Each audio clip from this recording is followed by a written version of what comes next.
د یادو ودانیو د پرانیستې مراسمو کې د کورنیو چارو سرپرست وزیر خلیفه سراج الدین حقانی، لومړي مرستیال یې مولوي محمد نبی عمري، خوست والي الحاج ملا بسم الله عبدالله، د استخباراتو رئیس معصوم اخونزاده او نورو مسؤلینو ګډون کړی و. خلیفه سراج الدین حقانی په خپلو خبرو کې وویل د خوښۍ ځای دی چې د مهال د هیواد په ګوټ ګوټ کې په لږ وخت، کمو امکاناتو او داخلي بودیجې څخه د بیا رغونې ګڼې ملي او رغنیزې پروژې روانې دي. د په خبره تیرو 2 کلونو کې د سړکونو، پلونو، وارداتي برېښنا لیږد او نورې اړینې اساسي پروژې سرته رسیدلي چې د خلکو د ټولنیز ژوند په ګڼو خواوو کې مثبت بدلون راوستی.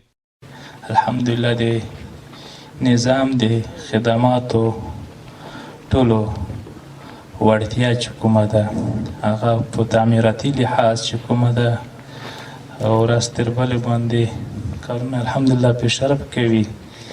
دا یو ډېر د خوشحالۍ ځای دی. سږ کال هم ډېر الحمدلله په مختلفو ولایاتو کې د ولسوالیو کارونه دي او سړکونو کارونه او د برق پروژې د وزارت داخله له طرف نه په خپلو انکشافي او تعمیراتي بودیجه کې دننه ډېر الحمدلله په مخ روان دي.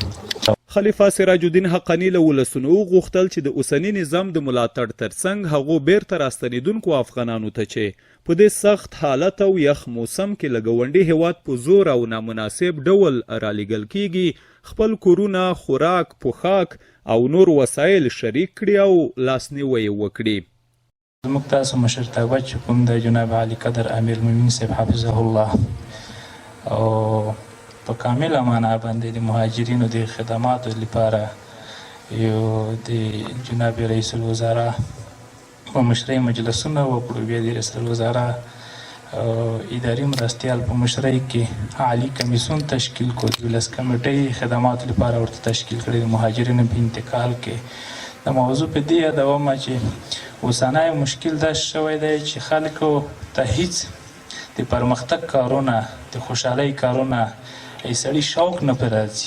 چې د مسلمانانو حالات ګوري، د مهاجرینو حالات ګوري، سړی ډېر غمجن کوي، خفه کوي.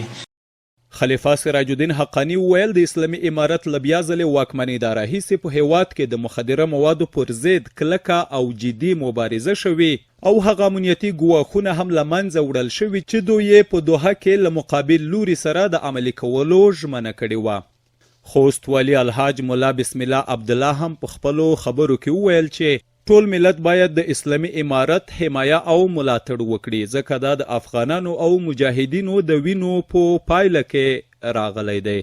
نوموړي د اسلامي امارت له مسؤلینو هم وغوښتل چې باید خلکو او ملت ته ښه خدمات وړاندې کړي. د مسؤلینو په وینا د سرحدي پولیسو لپاره نوې 2 پوړیزه وداني د 19 میلیونو افغانیو په لګښت په پاخه او اساسي شکل جوړه شوې او همداشان د سوداګرۍ او پانګونې خونې په ترمیم او بیا رغونه 9 میلیونه افغانۍ لګښت راغلی دی.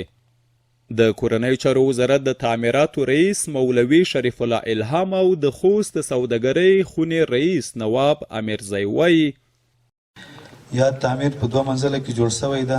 12 اتاقه لري او 2 د مجالسو تالارونه لري، یو خوړنځای لري او 8 تشنابونه.